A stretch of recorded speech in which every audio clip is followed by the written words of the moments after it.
بسم الله الرحمن الرحيم. ازيكم حبايبي، عاملين ايه؟ النهارده بقى هنعمل مع بعض البرجر وعيش البرجر المفتوح بطريقة سهلة كده. تشوفوها معايا دلوقتي.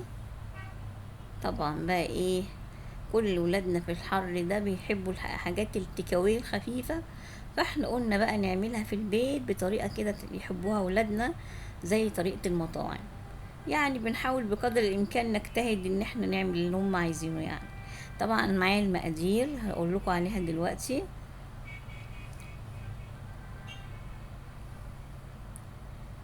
هنعمل طبعا العجينة بتاعة العيش. طبعا معايا نص كوباية من المية، ومعايا معلقة من السكر، وكيس من الخميرة او ما يعادل معلقة كبيرة، وهنقلبهم وهنسيبهم بقى ايه يتفاعلوا مع بعض. نشوف باقي المكونات معانا. طبعا ايه بعد ما يتفاعلوا مع بعض طبعا ايه هنشوف باقي المكونات. هنضيف معلقة بيكنج باودر مع ربع معلقة من الملح، وهنضيف معلقتين كبار من اللبن البودر، وهنقلب مع بعض. وهضيف كوباية من الزبادي. تمام. طبعا انا معايا نص كيلو من الدقيق، وهضيف معلقتين بالظبط من الزيت. تمام. وكده طبعا انا معايا ايه الخميرة بتاعتنا بعد ما اتفعلت هنضيفها بقى على المكونات، ونبتدي نعجن مع بعض. وهضيف كوباية، حوالي كوباية الا ربع من المية. تمام. زي ما انتوا شايفين كده، يبقى كده نص كيلو دقيق معايا خد كوباية وربع من المية. وهنبتدي بقى نعجن كويس جدا، مش اقل من 10 دقايق. وانا عايزاها عجينة طرية زي ما انتوا شايفين ملمسها طري. طبعا انا قعدت اعجن لمدة 10 دقايق.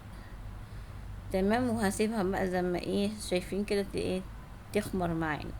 وطبعا نشوف بقى اللحم معانا بقى مكونات البرجر. لحمة مفرومة طبعا فيها دسم، يكون في. ومعايا نص كوباية من فول الصويا، وطبعا انا نقعتها لمدة ربع ساعة. ومعايا بصلاية وتوابل برجر وملح وفلفل اسمر. طبعا ضفت المكونات دي على بعضها وزي ما انتوا شايفين كده. طبعا انا قلت لكم ان انا نقعت الفول الصويا لمدة ربع ساعة، وضفت نص كوباية بس. تمام. وضفت برضو حوالي معلقة كبيرة من الكاتشب، تدي تيست حلو كده. وبعدين ايه فرمنا المكونات وهنضيفها بقى على اللحمة. وطبعا هنفضل نعجن فيها بقى لحد ما نعمل نسيج كده للحمة عشان ما يفكش البرجر معانا. هنعجنها كويس جدا جدا زي ما انتوا شايفين كده.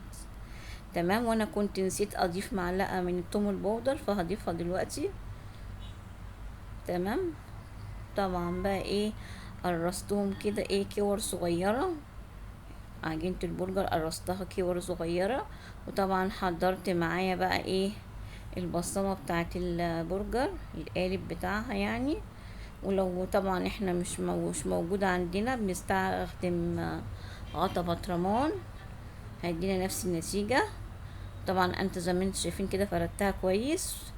وبعدين ضغطت بالمكبس ده زي ما انتوا شايفين السمك بتاعها كده. وهكذا بقى هنكمل بقية الكمية.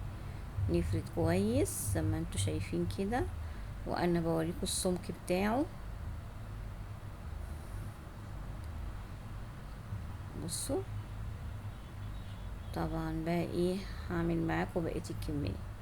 اللهم صل وسلم وبارك على سيدنا محمد وعلى اهله وصحبه وسلم. طبعا زي ما قلت لكم لو مش عندكم القالب او البصمة بتاع البرجر دي، هنستخدم غطا بطرمان وهيبقى نفس وهنستخدم زي ما انتم شايفين كده كيس تلاجة هنقطعه 2، وهنحط نص من تحت ونص من فوق، وهنبصم بقى ايه بالقالب. هنضغط كده زي ما انتوا شايفين. هضيف كيس التلاجة وهضغط كده. جميل جدا. طبعا اللحمة مضمونة احنا عارفينها، ولازم اللحمة يكون فيها كمية من الدسم. وعايزة اقول لكم ان يعني انا بضيف الفول الصويا. انا عارفة ان في ناس بتقول ان هو مضر، بس هو عشان يبقى طعم البرجر. يعني هو اي اضافات تانية ما بتديش طعم البرجر. يعني لما بنضيف بقسماط مثلا او بضايه بتحس ان هو قالب على كفتة شوية. فانا بضيف ايه، احنا مش كل يوم هنستخدم يعني الفول الصويا، يعني هتبقى مرة كده ولا حاجة. وانا ضفت كمية بسيطة، يعني هي المفروض في الوصفة كوباية من الفول الصويا، انا ضفت نص كوباية بس.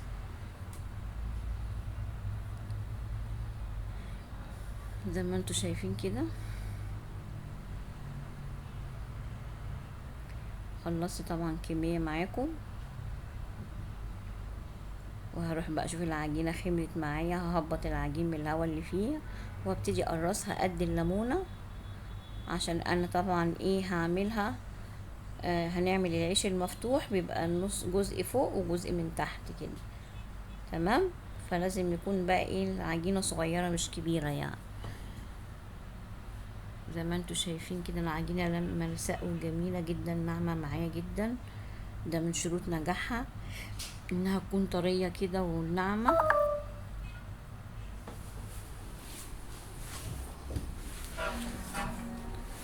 هقرص طبعا كل الكور لازم تكون قد بعض عشان يبقى شكل الرغيف متساوي وحلو. على قد ما نقدر نعملهم قد بعض. طبعا سبتها ارتاحت شوية، نفخت معايا شوية. هبتدي بقى ان انا ايه افردها زي ما انتوا شايفين كده، اقرصها كده واحدة من تحت، وهضيف معلقة سمنة على معلقة زيت زي ما انتوا شايفين كده. هدهن ما بين القرص الرغيف والتانية، بحيث ان ايه انه ما يلزقش معانا لما نيجي نفتحه، يتفتح معانا سهل جدا. ما بين كل طبقة كده هدهن زي ما انتوا شايفين، ما بين الطبقتين هدهن بالسمنة زي ما انتوا شايفين. هقرص كده وادهن كده زي ما انتوا شايفين. طريقته سهلة جدا على فكرة. لازم نعمل كل حاجة في بيتنا، عشان مش كل حاجة هنشتريها بالغالي، والحاجة بقت غالية جدا يعني.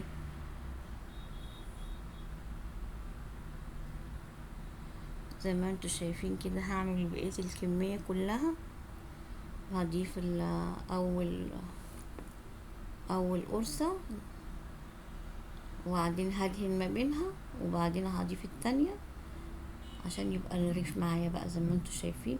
واحاول اسويه بايديا كده.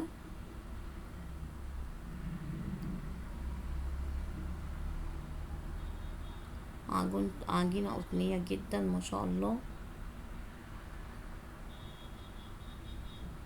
زي ما انتوا شايفين كده.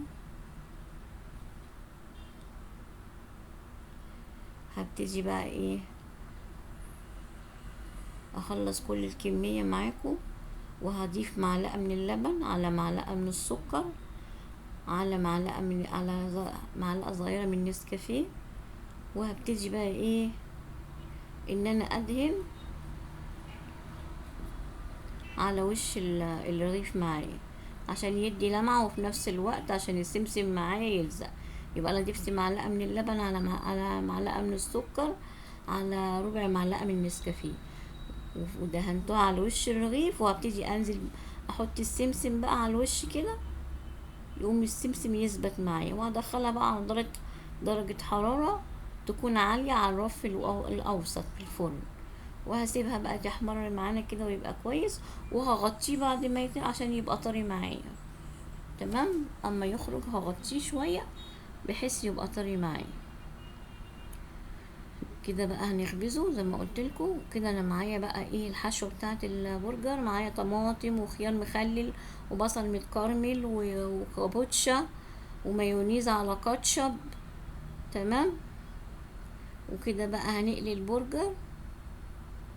طبعا انا مش ضايفه، يا دوبك هي معلقه زيت صغيره كده في الطاسه. وهنبتدي بقى ايه نقلبه. الاول هنبقى معليين النار وبعدين نهدي عشان يستوي معانا ويبقى تمام يعني.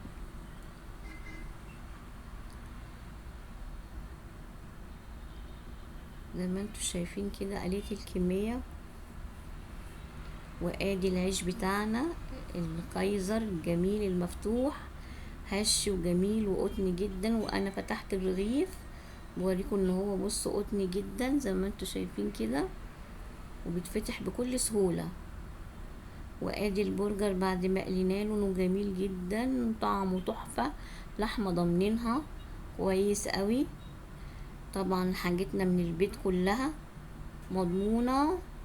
ولادنا طبعا هيحبوا اكلات البيت لما هنبتدي ان احنا نقلد اكلات ايه المطاعم بتاعتهم اللي هم بيروحوا يقعدوا عليها بقى.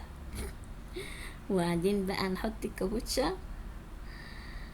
وهنضيف طماطم شرايح، وهنضيف الخيار المخلل، وبعدين هنحط البرجر في الاول. طبعا انا دهنت المايونيز على الكاتشب في اول، وبعدين بقى ايه نحط الجبنة بتاعتنا، وهنضيف البصل المكرمل، وهضيف برضو كاتشب على مايونيز تاني زي ما انتوا شايفين كده.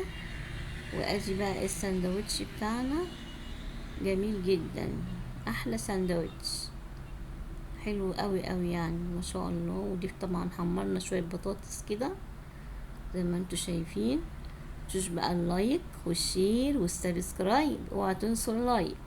شفتوا العيش بتاعنا جميل جدا، عيش الكايزر المفتوح، والبرجر تحفة ما شاء الله. والسندوتشات بقى ايه والله كانت تحفة، الولاد عجبت الولاد جدا يعني. متنسوش بقى مع السلامة بقى. السلام عليكم ورحمة الله وبركاته.